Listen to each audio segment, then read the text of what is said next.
Ya, pemirsa, ekosistem perusahaan rintisan di Indonesia kini semakin berkembang dan sejalan dengan makin bertumbuhnya era digital saat ini, Indonesia pun menduduki peringkat 5 besar negara dengan jumlah startup terbanyak.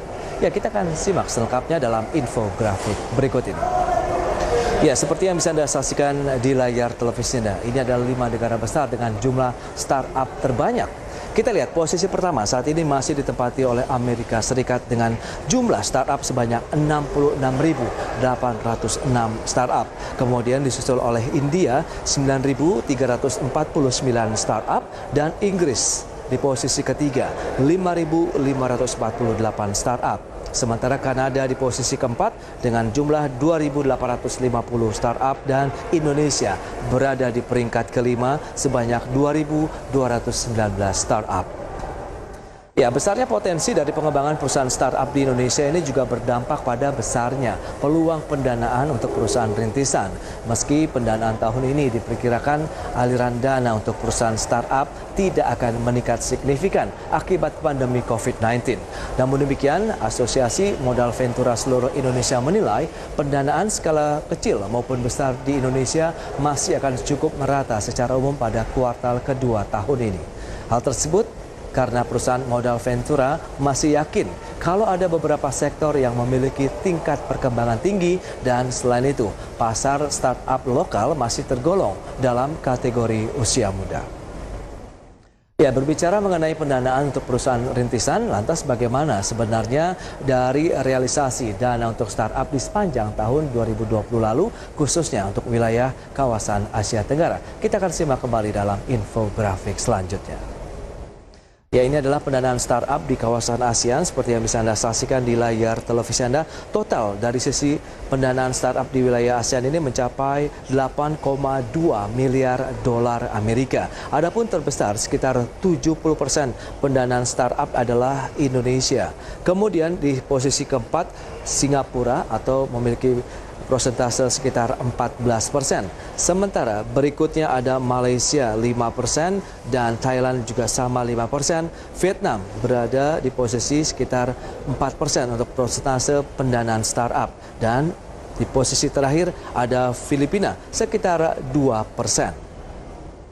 Ya, besarnya nilai investasi yang diperoleh oleh perusahaan rintisan Indonesia di tahun lalu ini terutama ditopang oleh startup berskala besar di mana Sento Ventures mencatat hampir separuh dari dana suntikan di tahun lalu diberikan untuk startup unicorn termasuk Grab Holdings, Gojek, Bukalapak dan juga Traveloka. Salah satu realisasi pendanaan yang fenomenal di tahun lalu adalah saat Gojek meraih pendanaan dari Facebook, PayPal, kemudian Google dan Tencent di awal tahun lalu.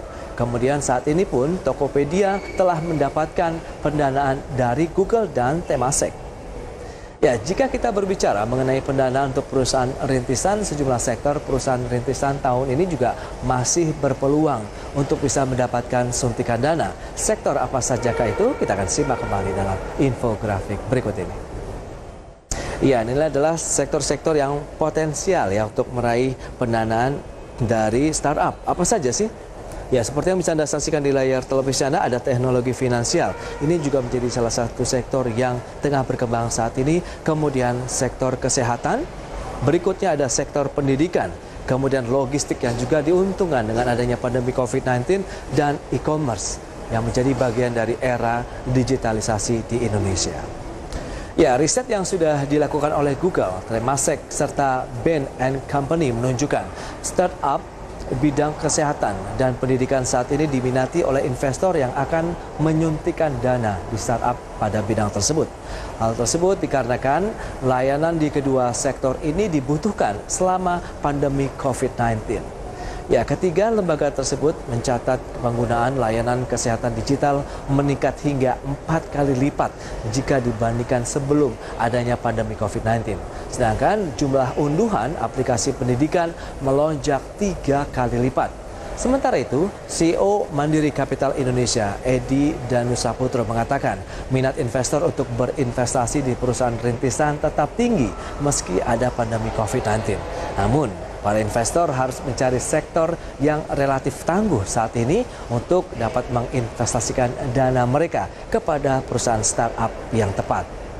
Ya, jika berbicara mengenai perkembangan startup di Indonesia sendiri, tentu juga tidak lepas dari transaksi digital yang terjadi pada ekosistem ekonomi berbasis perusahaan rintisan. Lantas bagaimana sebenarnya dengan realisasi dan juga potensi transaksi digital di Indonesia saat ini? Kita akan simak kembali dalam infografik berikutnya.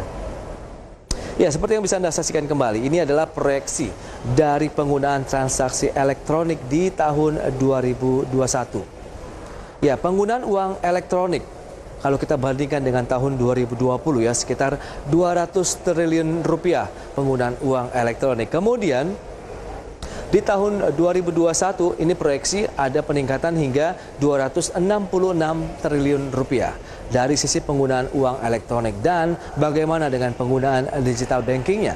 Tidak jauh berbeda, proyeksinya juga lebih tinggi dibandingkan dengan tahun 2020 sekitar 27,03 triliun. Kemudian di tahun 2021 ini proyeksinya mencapai 32.206 triliun rupiah, jumlah yang sangat besar.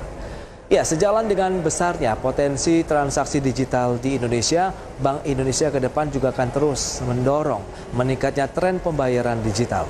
Antara lain melalui pengembangan ekosistem ekonomi dan keuangan digital seperti perluasan akseptasi QRIS melalui QRIS Customer Present Mode serta penggunaan QRIS sebagai salah satu metode pembayaran dalam e-commerce. Ya, kita pun berharap agar perkembangan ekosistem digital ini juga dapat berdampak positif terhadap perekonomian secara keseluruhan, terutama di masa pemulihan ekonomi nasional yang masih berlangsung hingga saat ini. Sehingga target pertumbuhan ekonomi yang diproyeksikan oleh pemerintah bisa tercapai. Baik pemirsa, demikian informasi terkait dengan perkembangan dunia digital di Indonesia. Jangan beranjak dari tempat Anda. Kami masih akan kembali dengan informasi menarik dalam segmen ID Extended.